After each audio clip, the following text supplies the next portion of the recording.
Welcome everybody, and what was up to another edition of what's it called? Across the Pitch with myself, David Herrera. Sorry, man, buddy. It's been a long day, long day. NFL's just starting. Everything's scrambled in my head. Apologies for another edition of Across the Pitch. Myself, Dave Miller, Mike Brera. We've got a lot to digest tonight.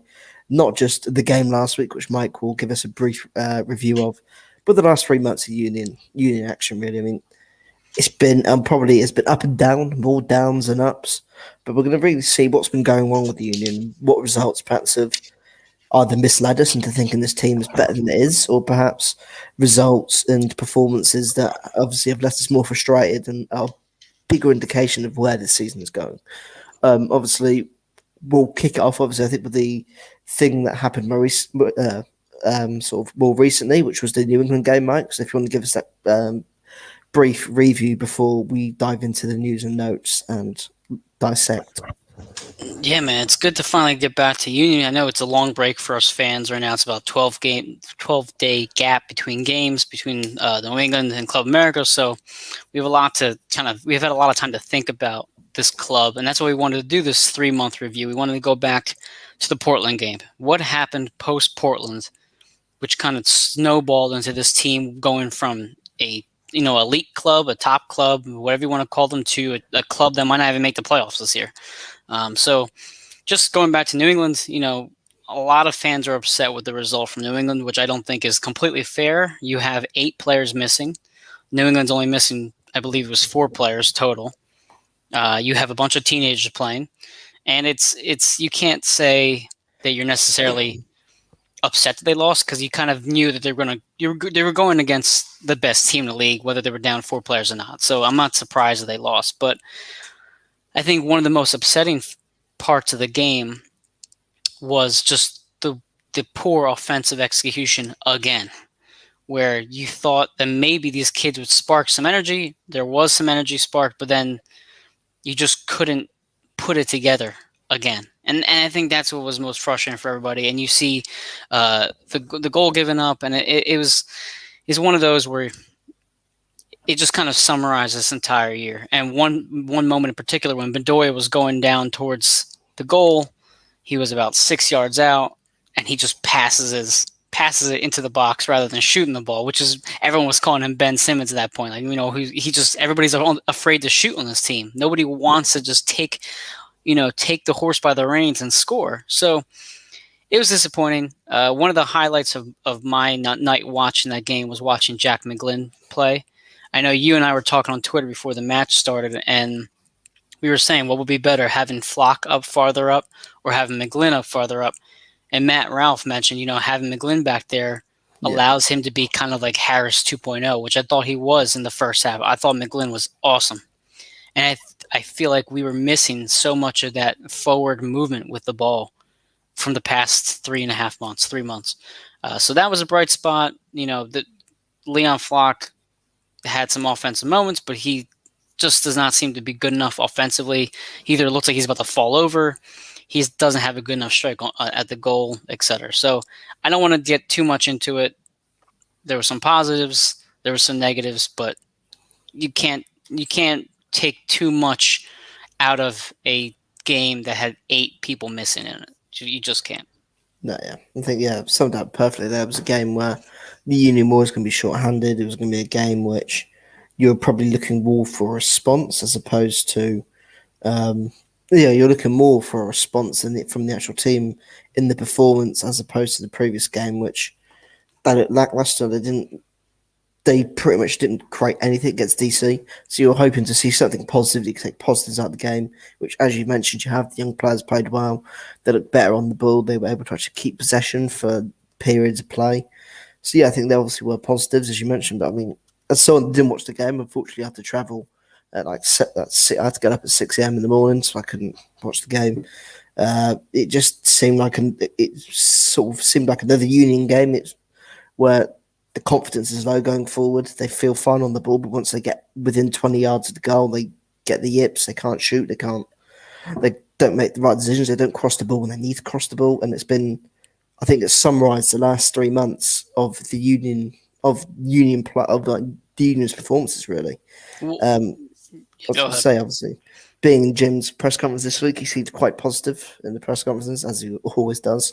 But he seemed quite confident as well in the fact that like these players are going to get back to well, he keeps saying getting back to basics, but at what point? What are the basics? You need to. We don't actually know what the basics are. We need to see what these basics are. He said that this 2-week break, is going to give these players a lot of time to rest, to recover, and that could probably possibly help them. But I think the issue is it's not physical. It doesn't feel like that. These problems are physical. It feels like it's more mental. They don't believe in themselves and have the trust in each other to make the right decisions, to pull things off. And you see it so often when they get the ball around the box and you've got Shiburko in there one-on-one with the defender. You think, you put the ball in, he's got a really good chance to win the ball. If you've got 3 men in the box against 2, and then you'll just think, just put the ball in the box, you've got a great chance. And they just start jittering around, passing the ball, doing 1-2s with each other, and then lose the ball and the possession's gone. It's happened so often. It's happened so many games. I think it's just a frustrating thing. I think perhaps Jim potentially knows that this is a mental thing. He's trying to work on it. He doesn't want to bring it up, doesn't want to mention it or bring it up publicly, which I think obviously is probably a better thing to do as a manager. You want to protect your players. Right. But obviously some of the bigger news this week was that it appears that Bueno has now got his visa. And Jim has obviously spoken highly of him, says he's been training for the last few days. He's come into the team. He's matched up very well, very good with the players. He alluded to how clean, how good his range of passing is, how he can play the ball in between the lines, which is obviously perhaps something the Union are missing in terms of like a player that can get the ball, who can take the risky passes and play the direct sort of balls that perhaps a player like Jose Martinez, Leon Flack, Cali Bedoya wouldn't, which obviously is quite an exciting thing to hear. I think that's about it. It's been a really quiet week for the Union. It has, yeah. Obviously, with no games, obviously international games are come and gone. It appears that no one's been injured during this international break, which is always good. Yeah, they made it through it. Made it through unscathed, which is always nice. But I think there's been a quiet week. Obviously, the Gotham FC match for Carly Lloyd's last ever game has been moved to Philadelphia, so she'll be playing I believe it's her final ever game in at Subaru Park. Right, which is quite a nice touch. They've been posting that online, so that's great. I mean, she's a local South Jerseyan like I am, so we've always been a big supporter of Carly, and we're very excited to see. It's unfortunate to see her career end, but it's great to look back on everything she's done for the team and for the country.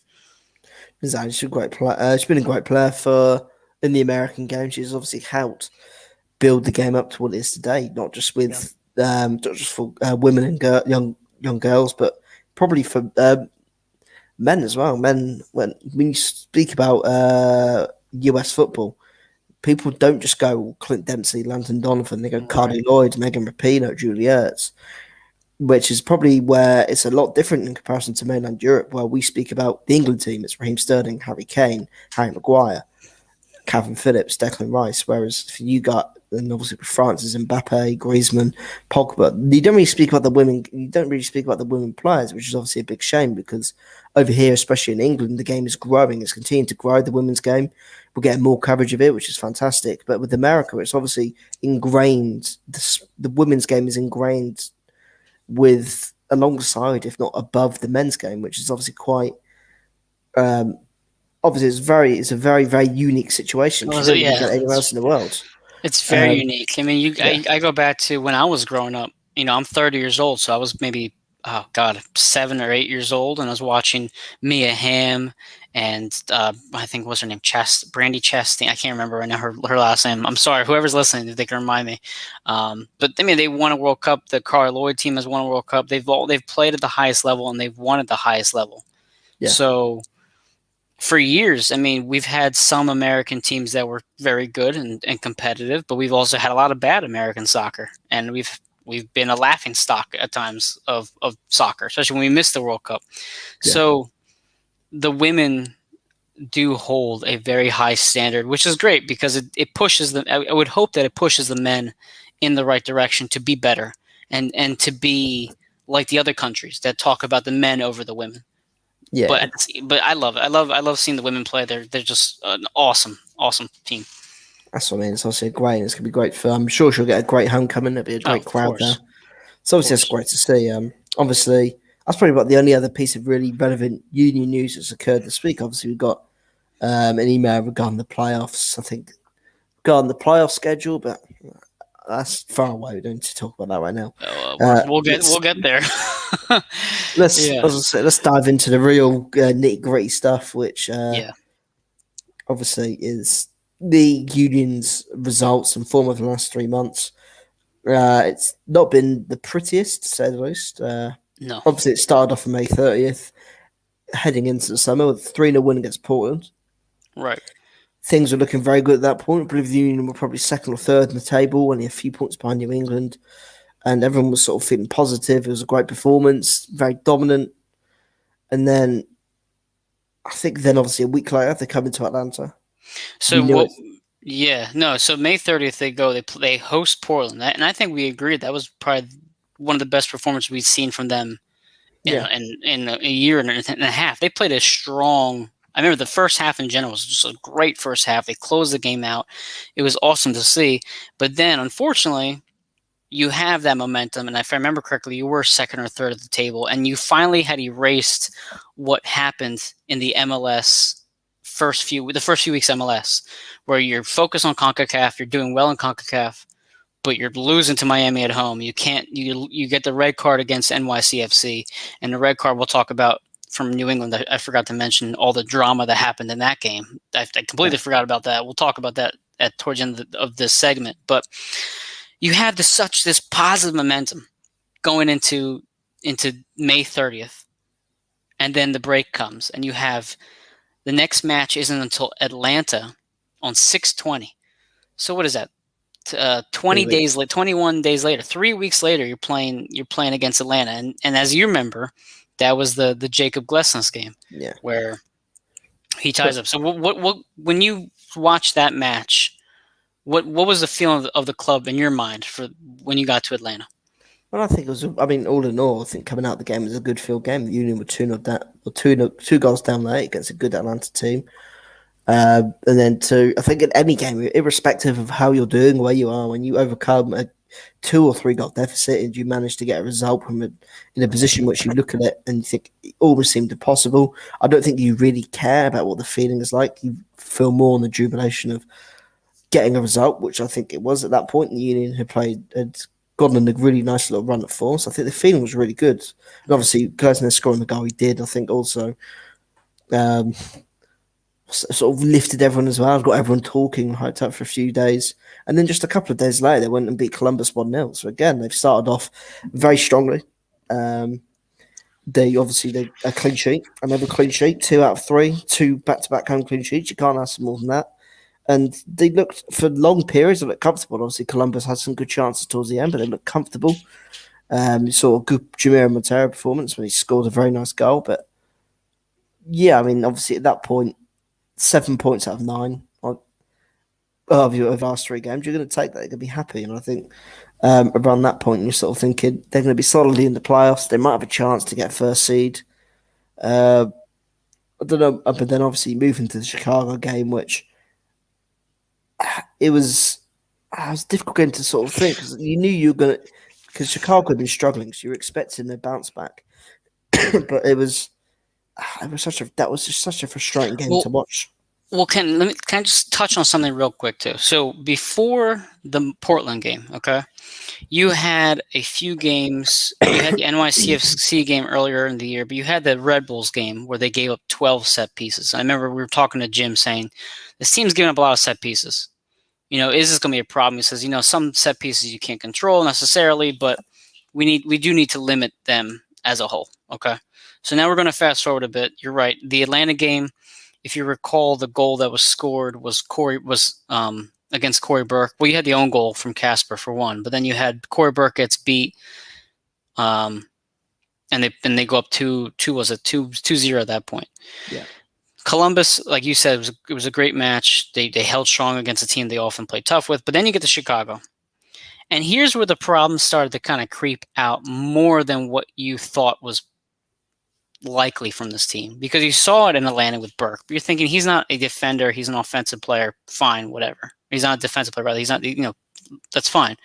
But Chicago, you have the Flock and Mbaizo set pieces that are just, they just can't stick their man. They can't hold their man. And then that's like the beginning of what was seemed to be a 3-month trend of, are we not good enough on defense anymore? Like, is this something that is going to be consistent? You still managed to squeak out there with a 3-0 or 3-3 draw. But I think, and correct me if I'm wrong, do you feel like this is when the Union fans began to feel some concern for this team? No, I don't. No, not at this point. I think obviously Okay. you still come out, you get a point, and you're still in good form. I think at that point, the Union, I think, must have been beaten about 10 games. They really hadn't really lost a competitive game in a while. I think 1, 2, 3, 4, 5, 6. And if 7, you're 8. Yeah, they were. That was the 9th game that Union had gone unbeaten. They hadn't lost since the game at home to New York NYCFC. There was no. I feel like there's no reason. There was no reason to feel concerned. You'd qualified in the CONCACAF Champions League during that period as well. I think at that point you feel confident. You think, okay, we're still grinding out points on the road. It's difficult to go away in the MLS and win games. So I think, and you had the Quinn bicycle kick there. You had Finley playing well that game. You had Powell playing decent. Well, actually, no, that was probably one of Powell's so-so performances. But Finley played great. You mentioned that on that after that game, you thought he was one of the best players on the team that particular day. So I agree with you. I think some fans may have been concerned because it was Chicago, and Chicago at that time was on the bottom of the table. But I agree with you. I think you could kind of at least make some arguments that they were still on the right track. Yeah. Fast forward to Nashville, and I feel like this is one of the ugliest performances of the year. Yeah. So far. So go ahead. You start your run on Nashville. They start the game. What did you think of their first half performance against Nashville? It was. I think it was sort of a game which sort of the first half pretty much summed up the entirety of the game, where there was lackluster. The final balls were poor. The goal they conceded was poor. Players getting dragged out of position. It was just an all-round poor performance. I think it was widely criticised at the time. I don't think people were sitting there worried like, I think we might go on a really poor run of form now. But people were concerned, rightfully so. They're frustrated. I think even Jim admitted after the game there was a poor performance. It was probably one of the worst he's seen in a while. And it was a very frustrating, lackluster performance. Final balls weren't good enough. Passes going forward weren't good enough.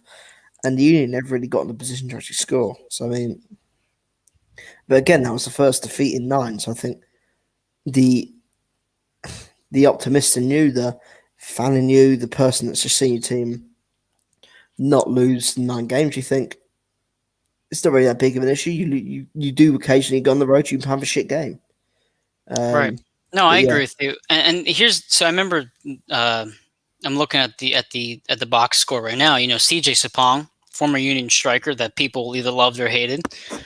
In the second minute, he scores a goal because they were just fell asleep on defense, and that was another moment where you're like, man, like this defense is supposed to be. Excuse me. This defense is supposed to be the strength of the team. Yeah. This team is supposed to rely on the defense. This team is supposed to suffocate teams on defense. And in my opinion, I thought CJ could have had 3 goals that match, let alone 1. Yeah. And I've said this before. I've said this recently about NYCFC. You can argue the same thing about DC United at home. You could argue the same thing about probably the Revs game. There have been times this season where the Union have been very fortunate. Yeah. Where they should have gotten beaten worse, but they were lucky. They kind of just, the ball bounced their way. And now I'm looking at the lineup too. So I was, as you were talking previously, the other ones I noticed that Jamiro had consistently been at the 8 for majority of the previous games we've talked about. Fontana was in one game as well. But this game in particular had Gazdag at the 8. So this is the one. This is the one time where we're like, man, he looks really out of place in that position. Jamiro, who many people thought isn't a 10, that's when people started getting the grumblings. They're like, maybe he should just go back to the midfield and put Gazdag up top of the 10, because that seemed like the more comfortable positions for both. Even Yeah. though Jamiro had scored out of the 10 against Columbus, even though Jamiro had been a part of the 3-0 beatdown on Portland out of the 10. But regardless, I think this is the match in particular that people thought, you know what? Gazdag clearly doesn't work at the 8. Jamiro, even though he's a great player, doesn't feel that comfortable at the 10. Let's begin the switch. And I believe this is when they switch, and then we go into the Red Bull game after that on 7-8. Now, Yeah. I have a one thing for you, though, Dave. Early on in the year, we saw the Union play like 17 games. What was it? 9 games in 17 days, something like that. What was it? The first few weeks of the season, right? They played all those games in a short period of time. When you play Atlanta, Columbus, and Chicago, you play 3 games in 6 days, 7 days, right? Yeah. 620 to 626. But then you get the break of 1 week going into Nashville. And I feel like this team has struggled on breaks, and we'll see that again against DC United. We saw that again against the Revs. The breaks seem to kind of hurt this team. But anyway, we're going to go ahead to New York Red Bulls on 7-8. This is the Matt Freese game with the red card. What was your perspective on that game now that you've had a few months to dwell on it? I mean, talking about being fortunate, I mean, that was one of the games where the Union probably should have lost. But I think that up until that point, I think it was a good away performance. I think it was a pretty good away performance up until the red card. They controlled New York, sorry. They didn't really allow them to have many opportunities. They looked quite comfortable defensively. Then obviously the boneheaded red card where Freeze grabs onto and drags the striker back after a pulled back pass. Right. Yeah, I think it was one of those games where I think had the Union perhaps had 11 men, they could have potentially won that game. They could have, I mean, even if they potentially win that game, it could have easily led or sparked to we could possibly be talking about a different run of form here. We could, even then, you had another 2 points, the Union on 34 points. You know, they're a bit more comfortably in the playoffs. I mean, it was a frustrating way to obviously have a man sent off, giving over a free goal essentially, but they did well. They battled back, and I think for the last 5 minutes or so, 5-10 minutes, they looked the better team. They obviously got the goal, and they looked more likely to score towards the end as well. I think Santos came back on. That was his return from injury, and I think we saw just how big of an impact he has, buzzing around up front and creating chances.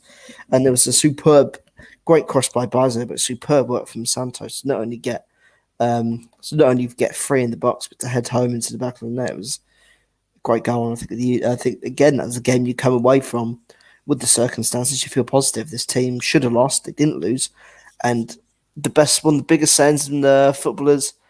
The best teams, when the best teams don't play well, they don't lose. The best teams don't play well, they still don't lose.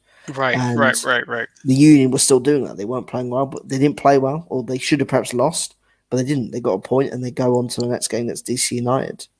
And this game in particular, in my eyes, gave me some hope, because you come out of that long break, you play Atlanta, you're down 2-0, you're absolutely freaking dead. There's no reason why you should even draw that game. You pull out a miraculous draw. Fine. Yeah. You play gutsy at home against Chicago or against Columbus. You come back against Chicago and tie that game late. Yeah. So and then you have the Red Bull game. So not only that, if people remember,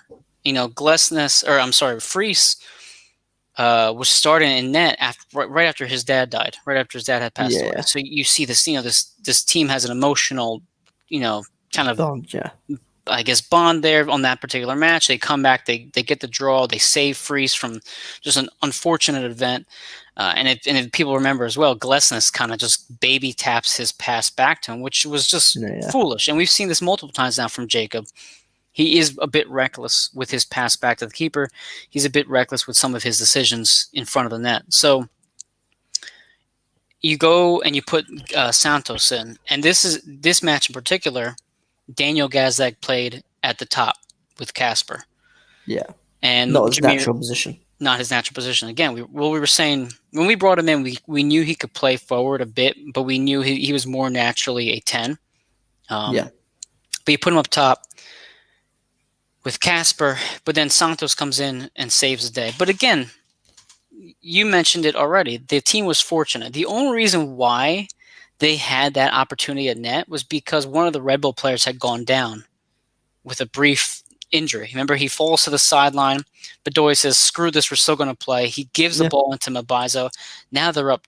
Now they're, I guess, even with the because they had been down a man, and Santos comes in for a great play. So again, it was like, yeah, you get the draw, but it was just out of sheer luck that it happened at the right moment.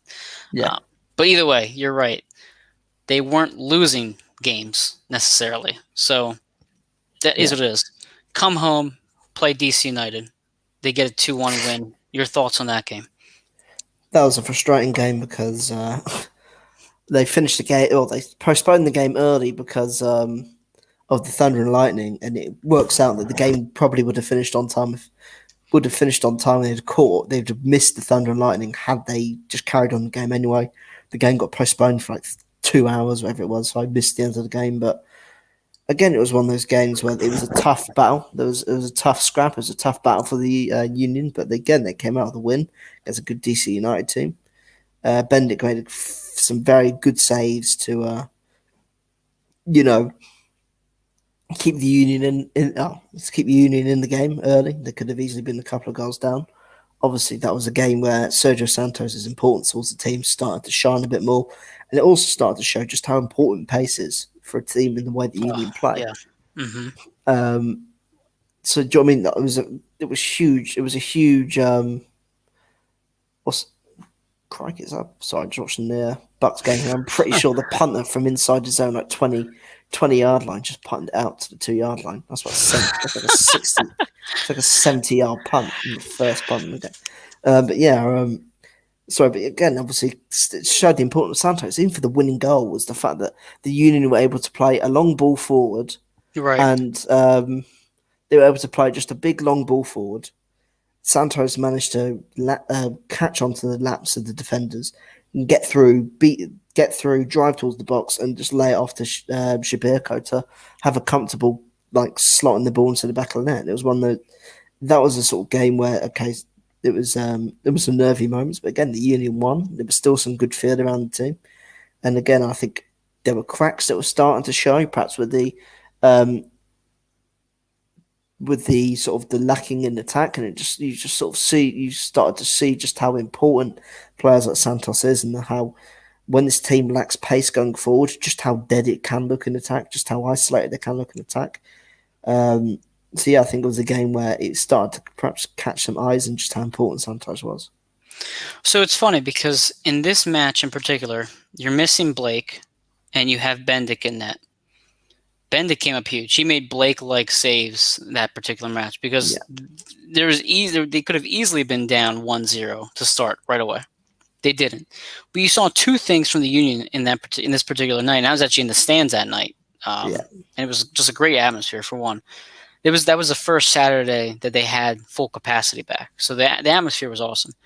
Yeah, but this particular match, you saw two things that the Union can do very well. They can counterattack with the best of them. And the first goal, you have the counter set up, I think was by Bedoya. He gives a great pass to Gazdag, who sets up Santos for pretty much a one-on-one with the keeper.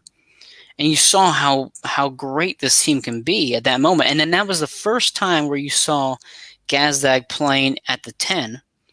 And you think, finally, he's in the position he should be, because he had been the forward, he had been the 8, he had been a sub, he had been this, and this. Yeah. You finally saw that moment where it's like, okay, I think he's getting used to this club. And then the second goal, like you mentioned, Santos does a brilliant job to get downfield. He sets up a wonderful pass for Casper, who just calmly puts it away. The team's up 2-1. The Lightning was chaotic. I wish they had just finished those 5 minutes, but it is what it is. But even with them giving up a penalty kick, which seems to be like an issue now with them, they can't seem to just stop shooting themselves in the foot. They still did well against a team who is a rival to us, who's still going to be a tough matchup to us regardless. So I agree with you. I think you still have to feel pretty good about this game. Yeah, exactly. They won the game. Exactly, won the game. They got 3 points. That's all you really care about when, it's all you really care about in those sort of situations. But again, move on to the Orlando game. Well, I think that game sort of summarized the stuff that's been going on. Really, the lackluster performances, the just the impotence in attack was the Orlando game. Obviously, it was a very poor game, terrible first goal to concede, where two players could have. It was just a simple piece of communication. The goal doesn't happen with a simple piece of communication. One just says, "By the way, watch the man." Bizo tracks him, or if Martinez goes and just tracks the guy, it's job done. And then obviously the second goal again, a free header in the box, and that I feel like that game sort of uncovered some of the frustrating signs that we've been seeing from this Union team. And obviously they scored the goal, but it was way too late in the game to, get something. Although they did have that one effort from McGlynn cleared off the line, but I think that was the first game where I think people started to really notice the cracks in the team because of how poor the performance was. I think beforehand, obviously with Nashville, you let it off. You let it off as a one-time thing because, okay, we haven't lost the game in nine. We've looked good. We look good on the ball, look good in possession. Right. So we'll let it go. And I think to see similar things creep up in another loss in the game, which you don't lackluster again, didn't look any good. Do you know what I mean? That's when people started to perhaps catch on to a bit to some of the faults and some of the holes in this team and some of their weaknesses. So I mean, I think you said it perfectly there. It was the first goal. The miss. I feel like we've said this multiple times with Mbaizo. You saw it against the Chicago game, like we've talked about already. We saw it against Orlando now, and we saw it against oh my God, was it Montreal? Mbaizo has tendencies to lose people, and the goals in particular that are of concern are from his side of the field. And the same can be said when Chicago was at home as well. The goals seem to come from his side more often than they do from the other side. Yeah.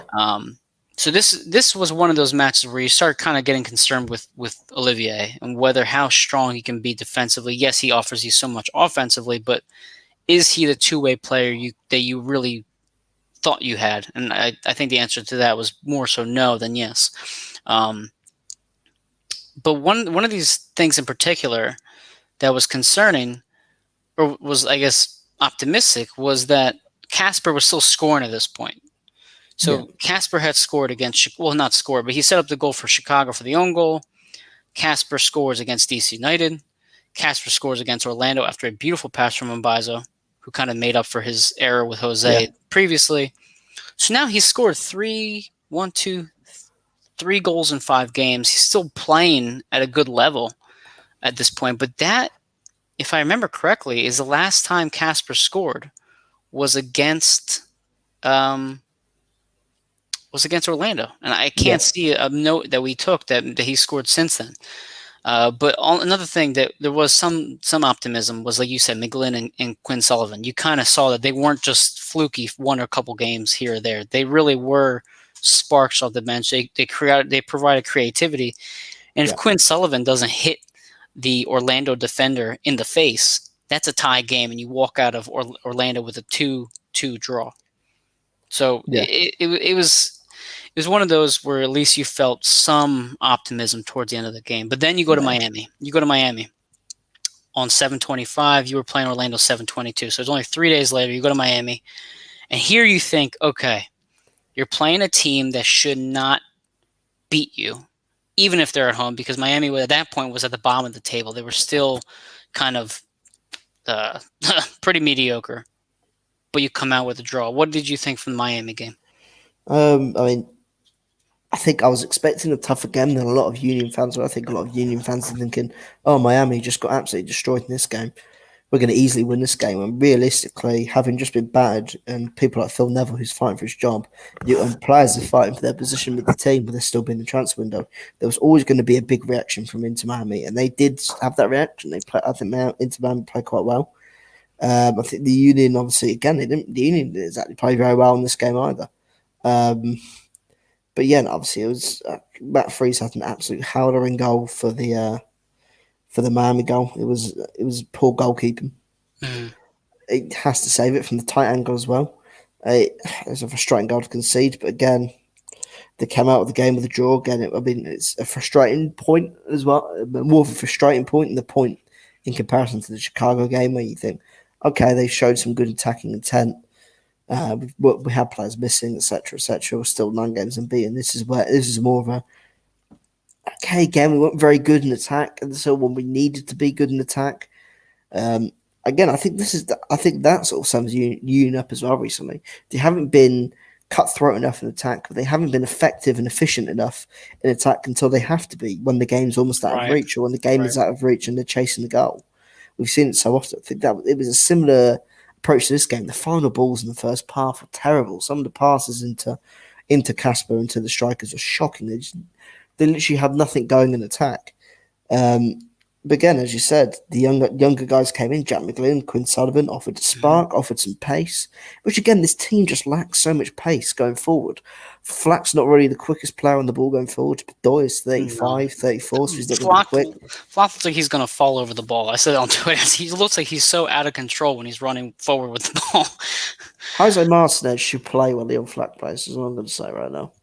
And okay, so that's a couple things here. For one, I was incorrect. Casper actually scored against Miami. That was the last time I believe he scored, not against Orlando. So literally got the feint. Oh no, he literally stuck out a leg and just got the ball over the line. Just got the ball. He just basically got lucky on that one. But yeah, this was a performance when first of all, Miami came to Philadelphia and beat us after being down a goal. So I feel like people overestimated Miami because they have played us tough so far in their time with us, and we've created a bit of a rivalry between this team because they just seems to be a very competitive match whenever we play Inter Miami. Yeah. But the goal against Freese was tough because you're like, man, if Andre Blake was here, you might 9 out of 10 times he's saving that. Probably 10 out of 10 times he's saving that, but he doesn't.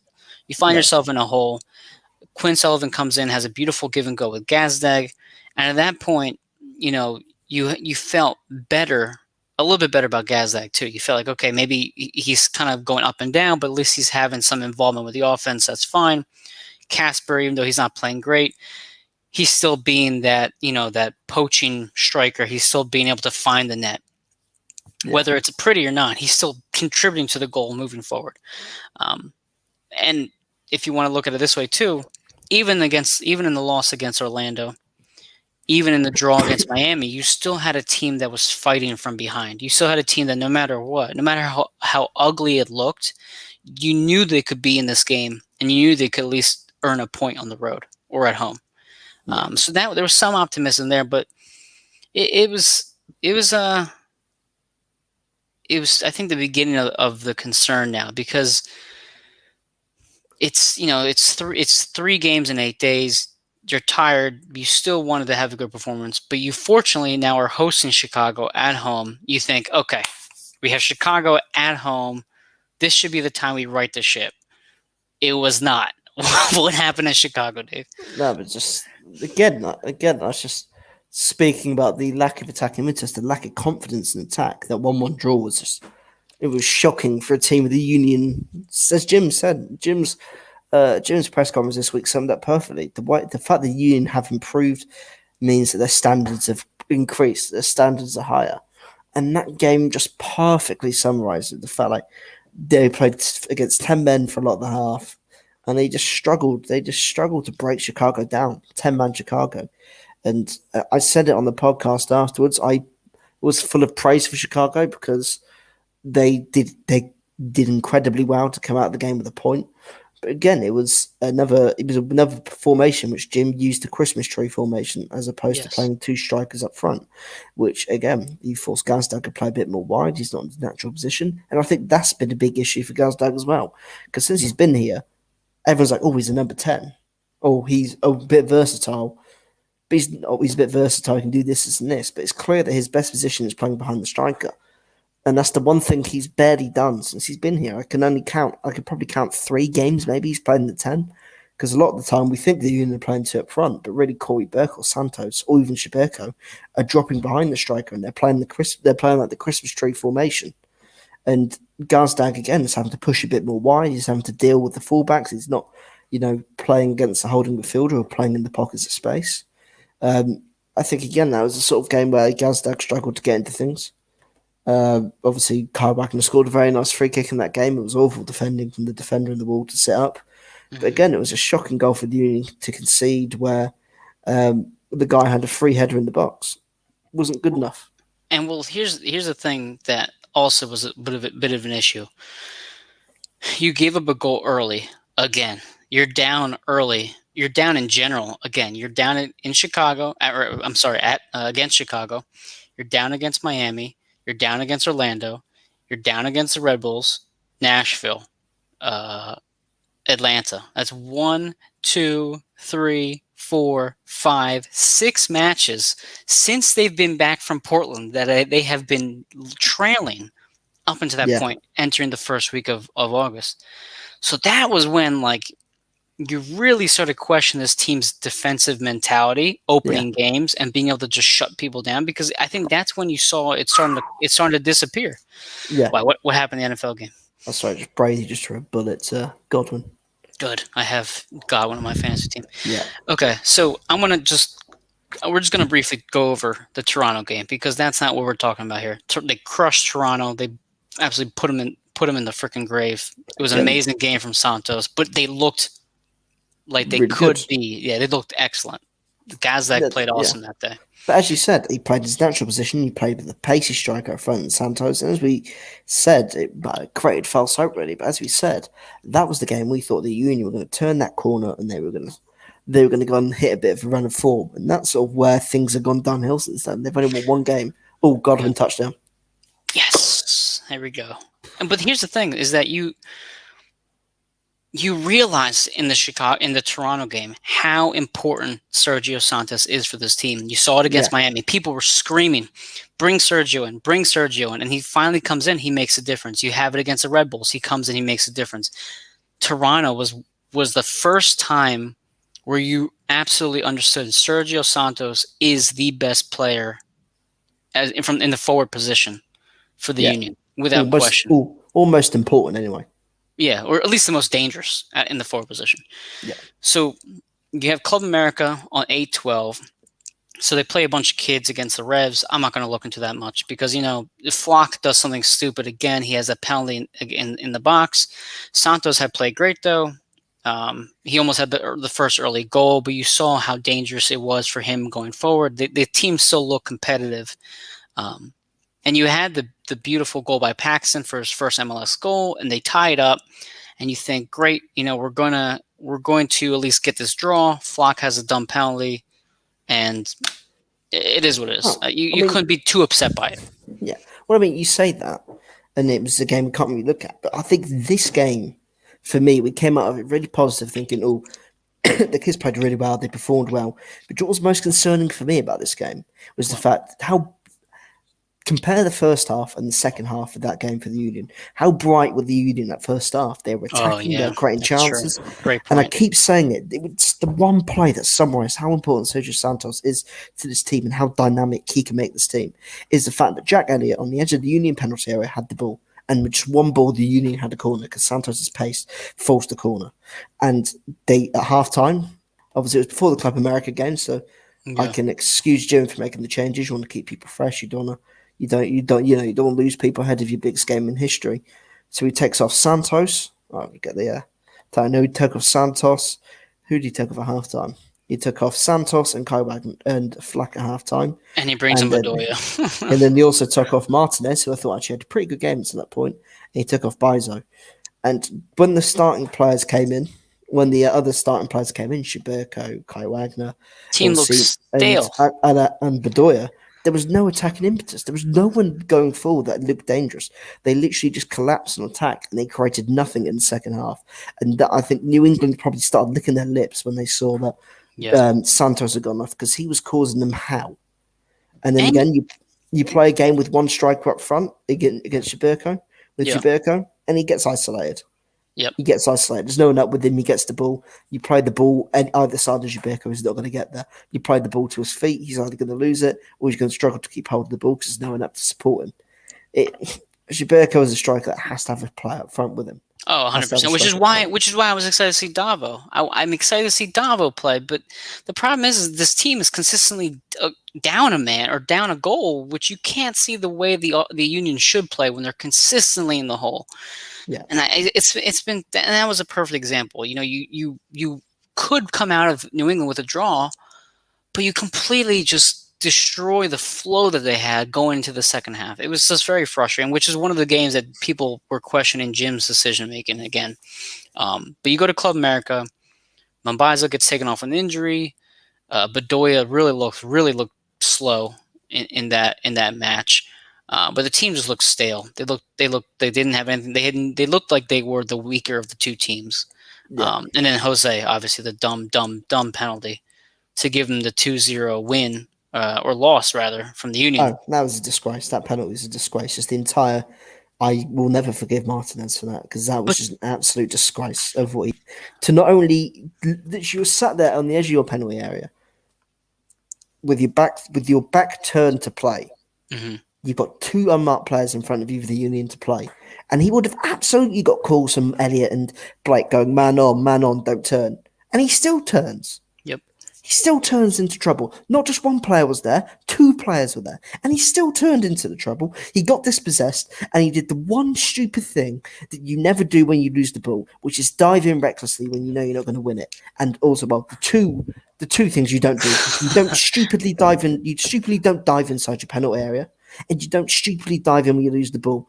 And he did both of them, and it cost the Union, and it's probably cost them their chances in the CONCACAF Champions League, because up to that point, they had absolutely controlled that second half in terms of limiting Club America to what they could create. And that just killed the tie for them. It absolutely killed the tie. No, you're absolutely correct. And it's one of those things where now the next game coming in, you again, this team is in another hole again, and trying to get out of this one is brutal. But you're still in the MLS contention, the top three spots in the Eastern Conference. You come home, despite that huge letdown in Mexico. You come in, you pull off, quote unquote, from Jim Curtin, the best win of the season against NYCFC. Alvis Powell played phenomenal this match. They did get lucky. They did get fortunate that they weren't down 1-0 early again. But you still, that's how soccer is sometimes. Sometimes you have to get a little lucky. But you pull out a great win, and Bedoya finally breaks through, and Kai has this beautiful cross with his right foot, and you feel like this team's going in the right direction. But again, right when you think the positive is going forward, Montreal comes to town. What happened in Montreal, Dave? Again, it was just, I think it was a similar game to the Chicago game. It's been similar to a few Union games where they lacked. Again, I think the concerns are more going forward than they are defensively. I mean, okay, they haven't kept a clean sheet in a while, but it's the fact that they've got so many talented players in attack, but no one, apart from Santos, no one actually seems to actually seem confident. No one seems to actually look any good in attack going forward, and that's probably the most concerning thing for us, is the fact that you haven't really got anyone in attack apart from Santos you can look at and go, right, we can rely on you to help lead the line. And that's what Shibirko has done a lot of the time with the Union. He's been so effective. But again, everyone seems to lack confidence. They don't seem to have the belief in themselves that they once did. And that's what's most frustrating, really. It's so frustrating. So the first half was mainly the Union playing well. It was weird because Sergio and Burke were both having chances at net, both had really great strikes at net. You felt so confident, even though they had the dumb late stoppage time goal against Montreal, which was a great setup goal from them. The way Jim Curtin described it was a stupid goal because Montreal sets it off from the goal kick. It seemed like the goal kick had gone was a bit misdirected, and that kind of caught the Union off guard. Montreal does a great job to get the ball, push it forward, catch the Union slightly sleeping, boom, end of the first half, they're up 1-0. Yeah. So now, I saw people on Twitter saying, don't worry, we're fine. We're fine. Montreal gives up a lot of goals. We're going to score 2 goals, we'll be fine. We're dominating this game. It doesn't happen. Yeah. You have to bring in Quinn Sullivan to save the day with his beautiful goal from the box. Elliott sets him up perfectly. But even with Santos playing as well as he had, though he was, not well, but he was playing pretty solid. Yeah. No one seemed to want to score in the second half. And it was one of those matches where you're thinking, when can this Union team play a full 90 minutes well? Probably done it It's always twice. 45. I mean, I wouldn't even say twice. I mean, maybe once. They've played No. dominant the entire game, the I think Toronto game and Portland. Portland and Toronto, yeah, two Yeah. games, I think. So regardless, you have a draw at home. It is what it is. You're feeling confident that when you go to Yeah, DC to play a team that you've handled the last 10 matches, you're going to do well. yeah. DC United was absolutely dreadful. What was the biggest takeaway from the DC United loss for you? DC United loss was just a poor defending. Again, they just didn't look interested on the ball. They struggled to actually retain possession that much. It was just a really poor game. All in all, it was a really poor game. I think that was the game that was the I don't know how to explain it. It was just one. It was just such a bad game from start to finish. The fact they even scored was probably they were lucky to get nil. So the fact they scored was sensational. Well, they didn't even score. So the issue now that you're looking at here is they scored in Montreal late. They didn't technically score against DC United because it was an own goal that Bedoya and Casper had set up. Casper had a nice pass there, but that was basically his only bright moment. They didn't score against DC United. They didn't score against New England. It's two matches now they haven't scored a goal in. And the worst part is they haven't even looked dangerous in either of those two matches. No. That's the most concerning part. So you don't score against DC United. You get absolutely manhandled. And Jim Curtin says we haven't gotten our ass kicked like that in years. So it's one of those matches where you're like, okay, now we really have to start worrying because Jim had been preaching going back to basics all week long, and even with this new formation, even with things feeling positive despite the Montreal draw, you feel worse now because now you have to play New England with a bunch of teenagers, and Jack Elliott's missing. Yeah. So we already talked about the New England game a bit. I'm just going to touch upon it again to end this so we can bring Paul in and finish up the show. You know, the Jack McGlynn looked the best he's looked in a Union jersey by far. And if Jim Curtin does not play Jack more, you begin to question Jim's trust in the players from last season. Yeah. Because McGlynn looked absolutely dangerous. Sullivan looked good. I still think he's better off the bench, like Fontana, the guy that young spark off the bench. I thought Paxton played fine. Again, maybe more of a spark off the bench. But McGlynn has now played in 3 straight matches when Jose Martinez was gone and played well. Yeah. He comes in against New England and plays very well out of that back line position. And they looked creative and dangerous against New England. And people were saying, "Oh my God, who are these kids on the field playing so well?" And it came from him first and foremost. Even Flock, who had his kind of downs on the offensive end, was still contributing, moving forward, and playing well. The offense looked good. Then New England gets a red card, and you think, okay, finally they're going to tie this game up. They're going to at least come out of here with a draw. They can't do it. And it's the second time now where they've been up a man for a considerable amount of time, and they look unable to put anything away. So we've discussed now the last 3 months of the MLS season with the Union. I think the few things we can agree on is the team is not mentally prepared defensively to start the matches. They are maybe physically unable to mark a man when it matters most. And mentally, I think they're just not confident enough in the final third. No. And it's too much. I'm just going to cross it in and let somebody else deal with it. I'm just going to shoot it forward and let somebody else deal with it. There's no accountability. There's no let me take this shot that we've seen from Sullivan, that we've seen from Paxton, that we've seen from Santos at times. There's no accountability on offense to take it and give it a chance. When you have defensive players having more shots on goal than your offensive attack, that falls on Jim. That falls on the players individually. And the only way this team can fix themselves before Club America is it has to come from Jim holding these players accountable. Put Bedoya on the bench. Put Gazdag on the bench. They're not performing well enough. Let the people who are performing get a chance to make a difference. Yeah. What do you think that can be done in 6 days to fix this team? What would you, after our review, our giant review we just did, what do you think is the biggest takeaway this team can see from those 3 months? Well, as you said, need accountability and things like that. And it's a big game against Club America. Jim really highlighted that this team needs to start fast. They've got to get on the front foot fast, and they've got to try and get an early goal to perhaps try and take control of the game in Philly. That's he wants them to do the complete opposite that they've been doing these last couple of months, because they've been conceding the early goal. They haven't been. I think they may have scored the early goal maybe once or twice, but they've conceded the early goal plenty of times. As you said, they've fallen behind plenty of times. And the fact now Jim wants them to go on the front foot, start to dominate his game, and it's a tough ask. It's going to be a very tough ask for him to get them going. So I mean, again, as you said, holding players accountable. But again, I don't think dropping Gazdag solves anything, because you still lack that creative player in the 10. And I don't really know what our formation is anymore, because people say we play the diamond, but it also sort of feels like we play the Christmas tree. I liked your idea of the sole striker and the three behind him. I thought that was the best idea. I thought they looked better in that formation, which is what we saw recently. Yeah.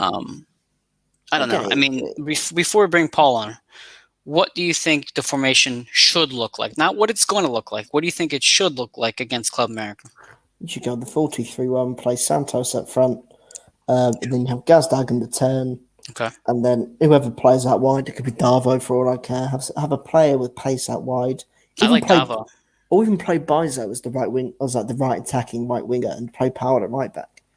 Because you know what you get with Bizo. Bizo can put a good cross in the box. Bizo can get into good places in attack. So yeah, I mean, just there's so many things. Obviously, you can sit Flack and Martinez in front of the back four. And then obviously, you can stick McCall in there, and then you prevent having to have Flack get into all these different attacking positions, and you can give Martinez more license to go forward and perhaps take a few more risks in the opposition half. Can I stop you right there? I think you just said it right there. If you put McGlynn in the same spot he was last match, on the 2 in front of the 4, and you put Davo where Flock was, I don't doubt in my mind that they score at least 1 goal or 2 goals in that first half. Because Leon had chances, but he's just not good enough offensively. If you put someone that's skilled in that position, I think you get a goal. So you have to give Davo a chance. You have to give somebody a chance that's not so limited offensively. Well, say you could put Darvo in there, or you could even you can drop Flack into a McGlynn play if you drop McGlynn. You can have Flack sit, and you can just tell Martinez, you can have the creative freedom to go forward. You be the box-to-box guy where when you do get on the edge of the box, try and play a risky pass. You can try and shoot, because we know there it's not going to hurt us, as opposed to doing it on the edge of our penalty area, which is what he does quite often. That's very true. But yeah, that's sort of my summary of things. Well, we have a lot to discuss after the Club America game. There's a lot of things we got to work on with this Union team, but I do want to bring on Paul. He is a writer for us with All Authentic Talk Sports Network, AAT Sports Network. So I'm going to add him to the stream right now. What's going on, guys? There you go. What's up? What's up, Paul? How you doing, man? I'm doing pretty good. Before we begin, I just want to shout out your Union this show, because I go to Union games and all, but like I don't really have like a good knowledge of them. I just want to say you guys help me out a lot. Thank you, man. We're trying our best. You know, it's one of those. I mean, I know where you see from the writers' chat. You know, we always try to push the Union are the best team in Philly. You know, you have to watch the Union, but they're a fun squad. Whether they're up or down, the games. I mean, you've been to Super Park. Yes. How would you describe the environment at Super Park compared to a Sixers game or an Eagles game or a Flyers game? I'd rate it, if not the best, it's definitely top 2 out of all the stadiums in Philly. Yeah, it's just different, you know. Go ahead. I always sit in the supporter section with my friend who has season tickets, so like it's just a vibe. I don't know. I love it. I've been telling Dave he has to come over soon from England and finally join us in I usually sit in the 131 130 section, so right in front of the away supporters. Yeah. You know, you're right next to the supporter section. It's so loud there. I've been to Eagles Dallas, I've been to Eagles Giants. That's obviously a whole different type of atmosphere, but you come to these games at Super Park and you're standing on your feet for 90 minutes. The Yeah. crowd's just so into every single moment. It's unlike anything else. So I appreciate the kind words. I'm glad. Hopefully you can continue to be a Union fan with us and follow the show. But we are bringing you on to talk about the English Premier League, some EPL talk, which I don't have a lot of knowledge on. I know Dave is more familiar with the English side of the ball. So, where did your love for EPL start from? I know you're a Manchester United fan. Where did this passion for the international soccer begin? To be honest, I know this might sound a little funny, but I was playing FIFA with my friends one day, and it was like FIFA 13, FIFA 14 a while ago, and we both randomized teams. Like we hit random teams, and I landed on Manchester United, and I just loved how they played. So I was like, you know what? Why not try to watch it more, try to Yeah. learn the game? Because I was trying to get into the sport of football or soccer, whatever you like to call it. And I started watching them every weekend, and now it's just I can't get all like I wake up at 7:30 a.m. on Saturdays to watch them. It's rough, but gotta do what you gotta do. So, no, I agree. I've never been someone to watch. I feel like I've always had something else to do. I have a kid, so it's always been busy. But, hmm when I have been able to catch an early morning EPL game or any sort of international football match, the level of play is just, Incredible. it's on another world. I was telling, so Dave does media work for Gillingham out in England, and was it Dave, League One, right? Yeah, I, Gillingham I, League One, yeah. I always forget. So, I mean, I anytime I can catch a match like that, it's watching the difference in plays is outstanding. What would you say is the biggest difference between a league like EPL and MLS, or why is it such a higher level? Um, that's a good question. One thing that I really know is the difference is the promotion money. Yeah, money is That's the definitely sole one of reason. them. That is the sole reason. And also, Wow. I'd say promotion relegation. Uh, that's something I really want. I know it'd be hard for the MLS to establish, Yeah. but I think it'd be great. I'm personally, I know there's some people who don't support it, but I'm a supporter of it. Now, I know just from growing up, as a soccer fan, Arsenal was always such a big franchise when I was younger. Mhm. I'm looking at the table right now for the EPL. They're at the bottom of the table. I know it's only 3 matches in. I'm not going to get too carried away, but I've been hearing it across the board on Twitter, on from talking to my friends who are EPL supporters. They are not looking good right now. What have you seen from them? Have you watched any of their matches so far? What's wrong with a team that has a decent history coming into when we were growing up?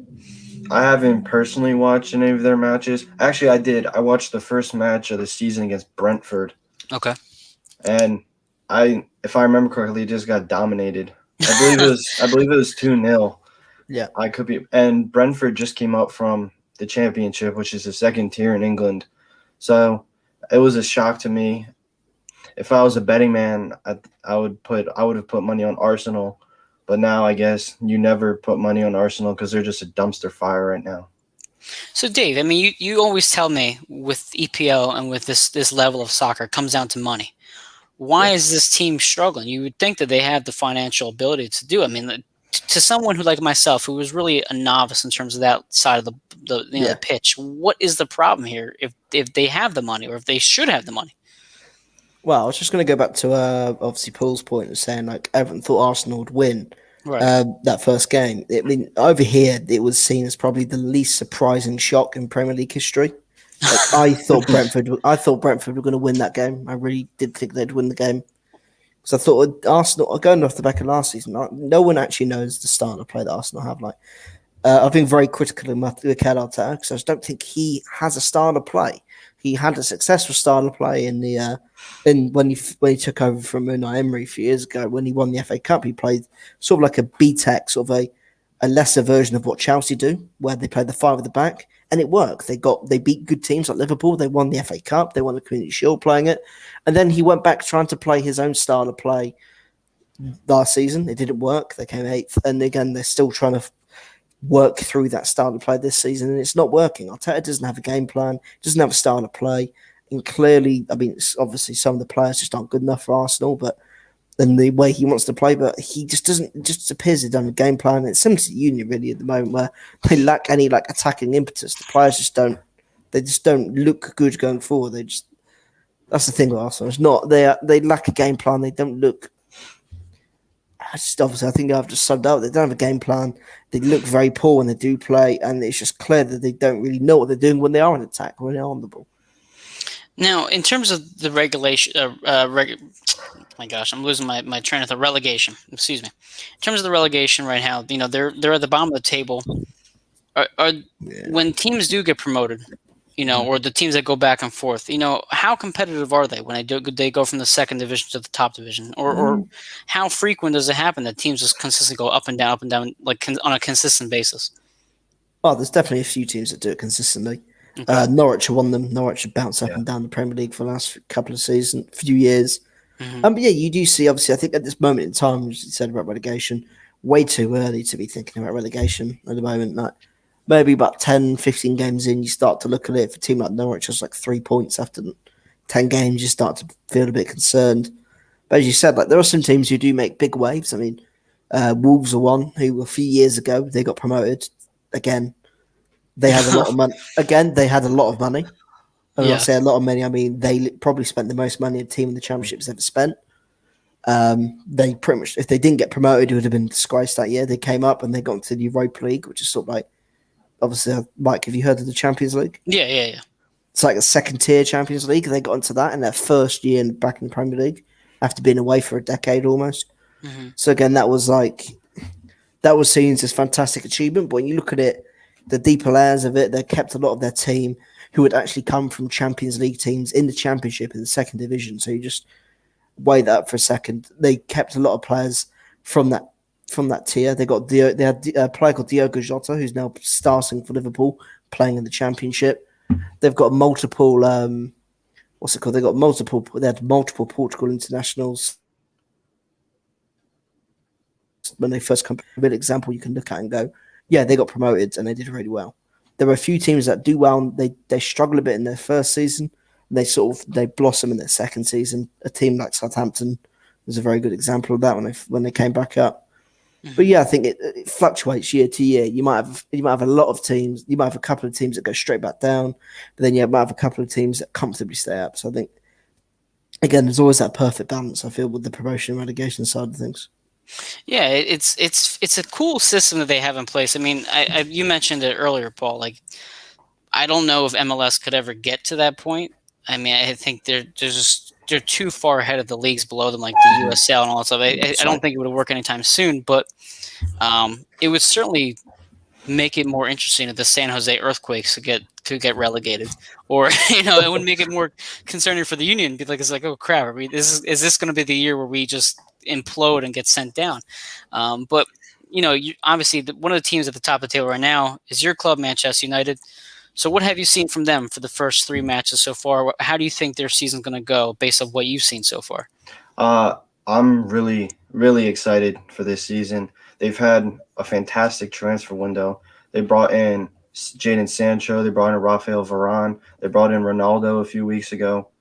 I've been waiting for this moment for a while because ever since Ferguson left, the club has just gone downhill. They had David Moyes, Louis van Gaal, Jose Mourinho tried to rebuild, and now Solskjaer's taken over. And I think the owners, the Glazers, who are the owners of Tampa Bay Buccaneers, they're hated.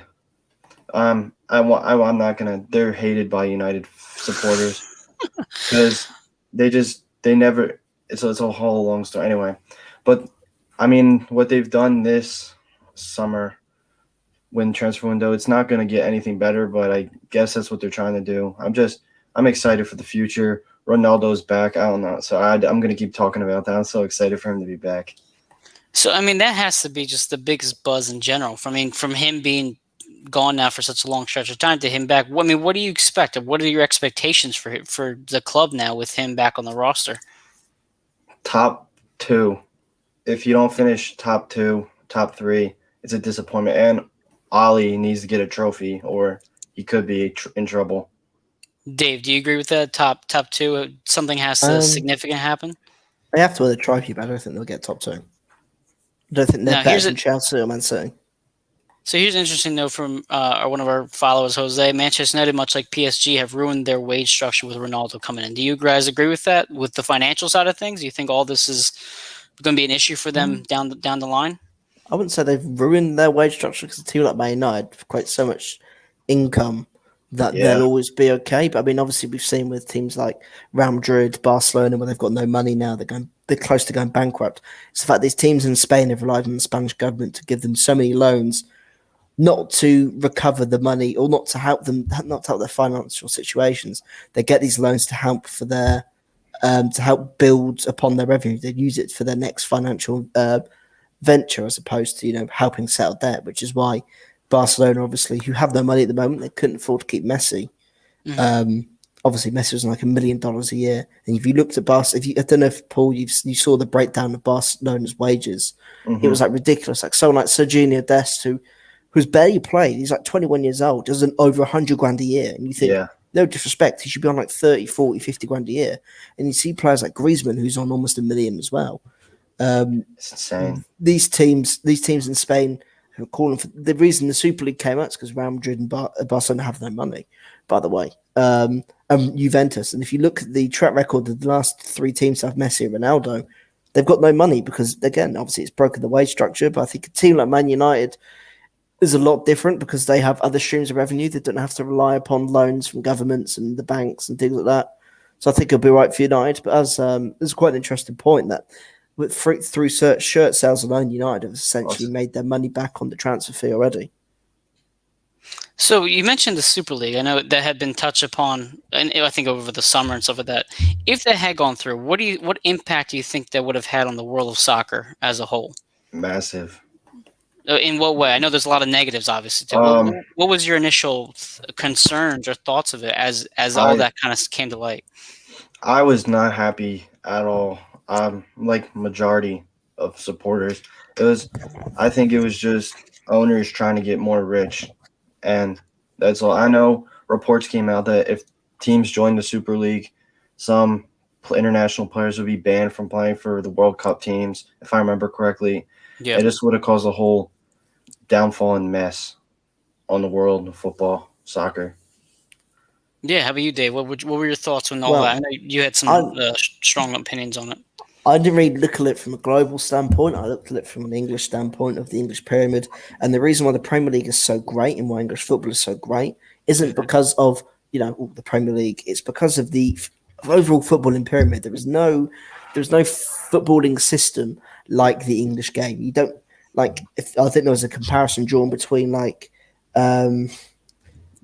essentially the Super League was football's equivalent of the NFL. Basically, it would have been the equivalent of the NFL. No relegation, no nothing, TV deals, everything. But it would have ultimately led to the collapse of English football because either the biggest teams would have left, or the money would have become so significant that it would have essentially been those top 6 or 7 teams on their own, then everyone else below them would have been. It would have created such. Obviously, the Premier League's a bit messed up already, disproportionate, but. It would have created so much more. It would have been even worse. It would have ultimately led to the destruction of the English pyramid. Ultimately, props the English game Premier League up.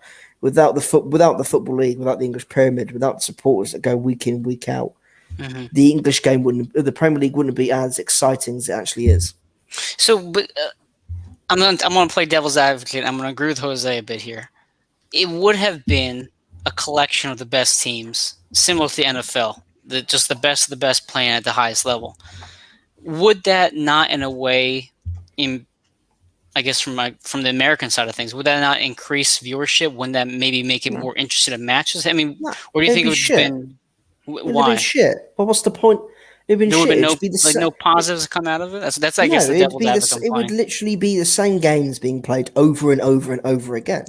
Okay. What's the point? Then it takes away it completely takes away from the speciality of the Champions League, which is when we do see these teams from across Europe come together and play against one another. Like, obviously, Paul, you're a Man United fan. I'm sure you follow the Champions League. Yeah. Like the hype when you see teams like Man City play Real Madrid, Chelsea play Barcelona, or Man United play Barcelona, Juventus. It's sort of the hype around that. It's so big. When you see it week in, week out, it loses its touch. It'll get boring, won't it? Yeah. And that will just That's a completely great take point. over the Champions League, and it will get boring. And teams like Arsenal, Spurs, Tottenham being in it, they only got beaten 4 or 5-0 every week, and then their fans would lose interest. It was just a bad idea, which was made to make money, and it sucks. It sucked. Oh, sorry, Gronkowski just stole a touchdown from Chris Godwin. Go, I have Gronkowski. There you go. Ooh. Now, Paul. I mean, Man United obviously is the team you're following. Mhm. They seem like they're going to have a lot of problems. Any of the clubs in particular in the EPL that, like I said, for a person like me who only watches it casually, is there a team to look out for that excites you that maybe could make a run to the top of the table? What's another team that maybe is a sleeper even in the standings right now? One team that I'm probably going to get shelled on by any big European guys that I would say Leeds. I know Man United and Leeds have a massive rivalry that goes way back, but I think Leeds could be exciting. They just got Daniel James from Man United actually, and I love Daniel James. It's kind of, I don't know, but I think he'll fit perfectly in the Leeds system. So Leeds could be one. I know Tottenham are at the top. Yep. But I think they could be a team to watch out for. Finally, Kane said he's going to stick, and I think they're finally building a good squad. I'm trying to think of other teams. Yeah, how about you, Dave? Do you think any team in particular that maybe has I piqued think- your interest? I think Leicester, obviously. I think Leicester are always up and around forgot there, about but I think Leicester. some of the signings they've made this season have been quite good. Daka, obviously, is waiting to make his moment and break into the first team. He's going to be an exciting player to watch for them. Them getting Harvey Barnes back is going to be huge. He was vital for them last year. And when he did get injured, it also coincided with a bit of a drop in form for Leicester. He was quite an important player. I'm also interested to see how West Ham do when the Europa League comes out. Jose mentions right there. Yeah, they've had a great start to the season. Obviously, they had a great year last year against all the odds. I don't know. Obviously, Paul's a Man United fan. He'll look at David Moyes in like probably a more negative way. But as a general football fan, I'm so happy to see Moyes get back to where he is because he is a very good manager. He's a very, very good manager who did fantastically on limited resources at Everton to even get them competing for the Champions League and Europa League, UEFA Cup every year.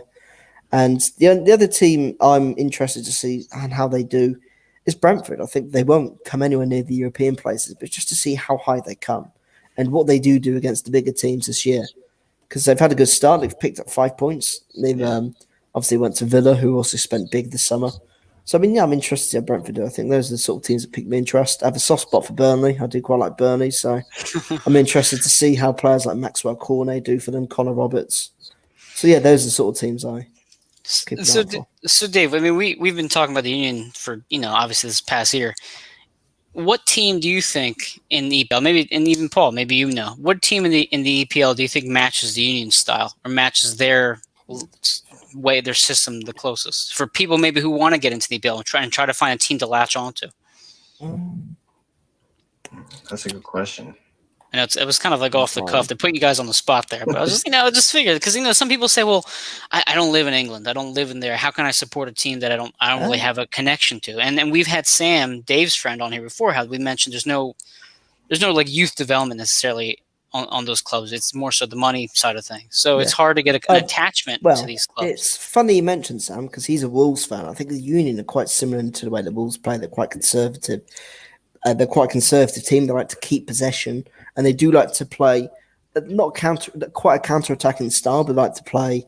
Obviously, again, they like to play sort of a slow build-up, or when they do get the ball, they like to build up the pitch quickly, and it's not a counter-attack. They have a varying style of play, but they're mainly more conservative, a bit more defensive, and I think that somewhat summarizes the unit probably best. Wolves, maybe a team like not Southampton. So I think maybe Villa, actually, Aston Villa. I think they might end up, with the players they've got now, they might end up trending towards more of a possession-based sort of team. But in recent years, I think maybe it's perhaps what the Union have perhaps struggled with this season, and we've seen, is that they're a team that likes to sit back and hit teams in the counter-attack and build up their play, which obviously the Union do like to do. We've seen them struggle. We've seen the Union struggle when they have to come up against teams that sit back and don't like to attack. Yeah, they've struggled to attack themselves. I think Aston Villa in the last couple of seasons have somewhat emulated that a bit, but maybe they change that. Maybe their style of play changes this year with the big signings that this year have made. But I think perhaps Aston Villa and Wolves are potentially the two teams you could resonate with the most. I know one of my buddies from the online atmosphere told me, follow the Spurs. That's a team that's really fun to watch, and obviously now they're at the top of the table. So I've always tried to maybe not follow a team. I don't think I could ever have a connection to another soccer team like I do with the Union, just because of where I'm from and the way they have the academy. But you always want to have some dog in the fight. So those teams you mentioned right there, Dave, I think are good for people who are trying to expand their soccer horizon, like I am, and go to the best league in the world, arguably. So it's great that we're actually talking about this and getting some exposure out here for EPL for the Union fans who want to talk about it as well. I know we see Jose chiming in. People love it. People talk about it all the time.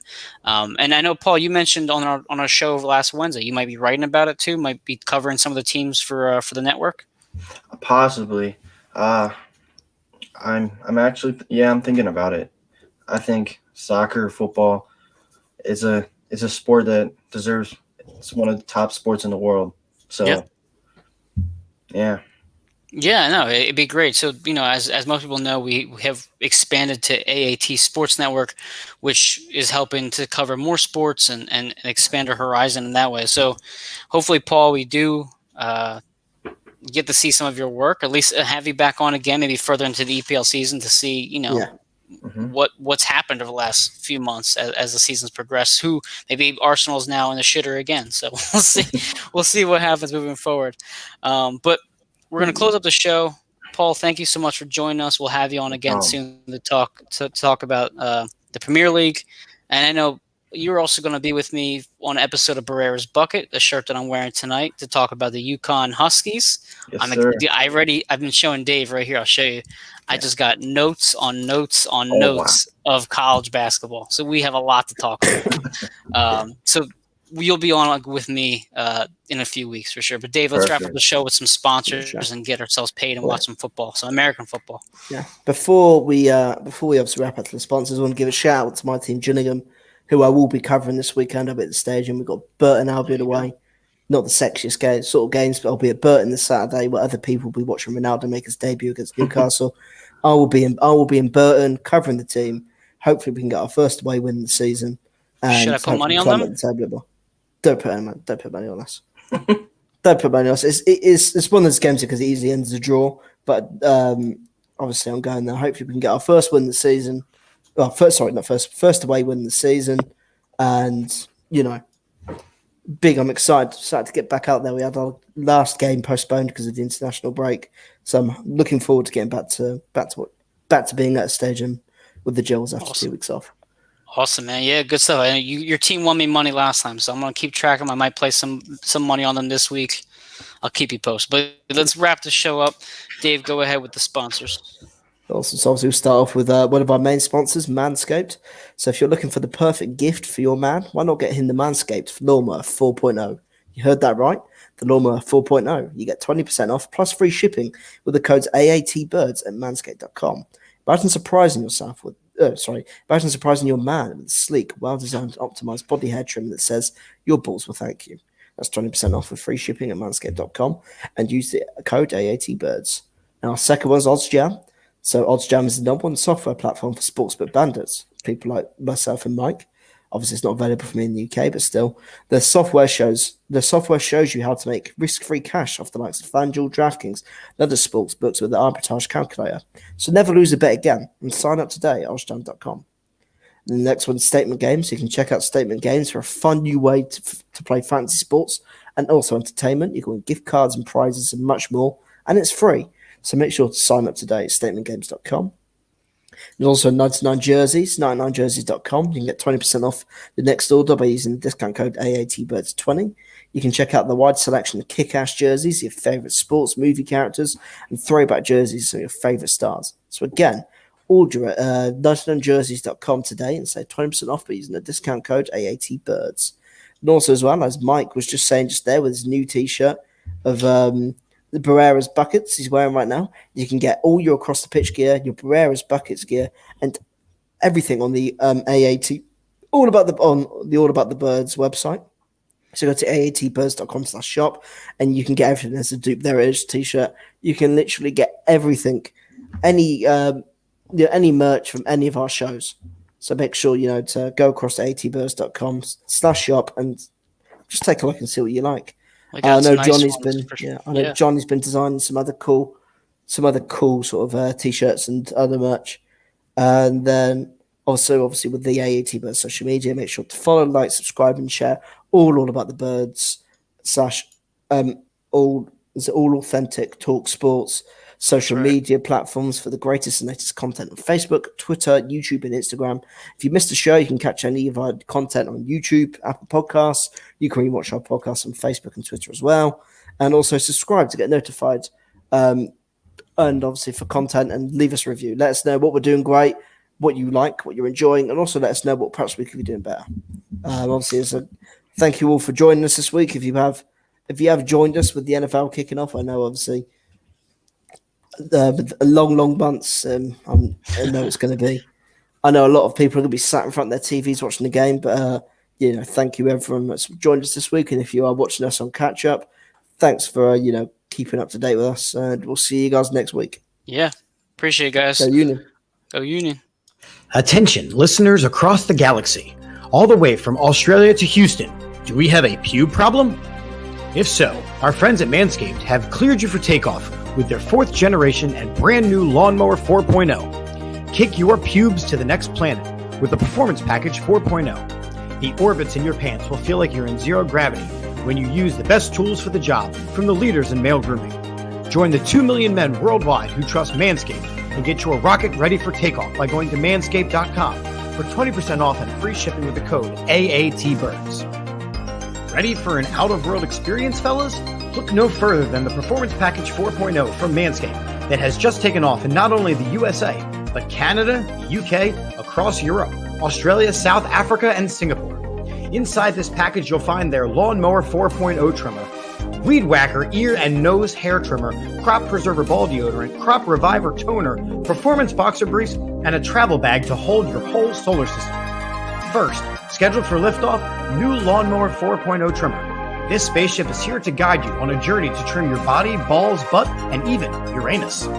This 4th generation trimmer also features a cutting-edge ceramic blade to reduce grooming accidents thanks to their advanced skin-safe technology.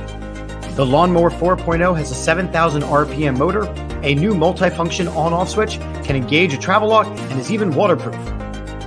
The Lawnmower 4.0 also has a 4000K LED spotlight you can turn on and off when needed for a more precise shave throughout your travels across the universe. The Performance Package 4.0 also includes the Weed Whacker. It's like having a little astronaut to chop your worst weeds up top in your nose and ear. The Weed Whacker is also waterproof and uses a 9,000 RPM motor-powered 360-degree rotary dual-blade system. This nose and ear hair trimmer provides proprietary skin-safe technology, which helps prevent nicks, snags, and tugs in those delicate holes. Don't forget to use Crop Preserver ball deodorant and their Crop Reviver to help your little planets be on their A-game while feeling the sun's heat.